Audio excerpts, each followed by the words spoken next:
دیکھیں جو دعا 3 صورتوں میں قبول ہوتی ہے، ایک تو یہ ہوتی ہے کہ اللہ تعالیٰ جو چیز آپ مانگ رہے ہیں اللہ تعالیٰ وہی چیز آپ کو دے دیتے ہیں۔ دوسری صورت یہ بنتی ہے کہ جو چیز آپ مانگ رہے ہیں وہ تو نہیں ملتی، اس کا آلٹرنیٹ مل جاتا ہے۔ تیسری صورت یہ ہوتی ہے کہ آخرت میں اللہ تعالیٰ اس دعا کو آپ کے لیے ذخیرہ کر دیتے ہیں اور قیامت کے دن اس کا اجر آپ کو اللہ تعالیٰ عطا فرمائیں گے۔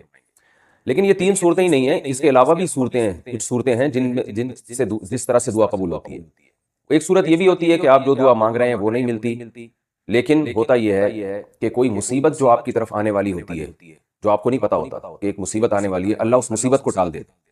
تو آپ تو یہ سمجھ رہے ہوتے ہیں کہ میری دعا قبول نہیں ہوئی، حالانکہ وہ آپ کی سے مصیبت ٹل رہی ہوتی ہے۔ بعض دفعہ یہ بھی ہوتا ہے کہ آپ کا کوئی گناہ معاف کر دیا جاتا ہے اس سے، تو ہر حال میں دعا قبول ہوتی ہے۔ اس کی وجہ یہ ہے کہ رسول اللہ صلی اللہ علیہ وسلم نے ارشاد فرمایا کہ اللہ تعالیٰ اس بات سے حیا کرتے ہیں کہ کوئی بندہ جب اس کی طرف اپنے ہاتھ اٹھائے ان یردہما خائبین،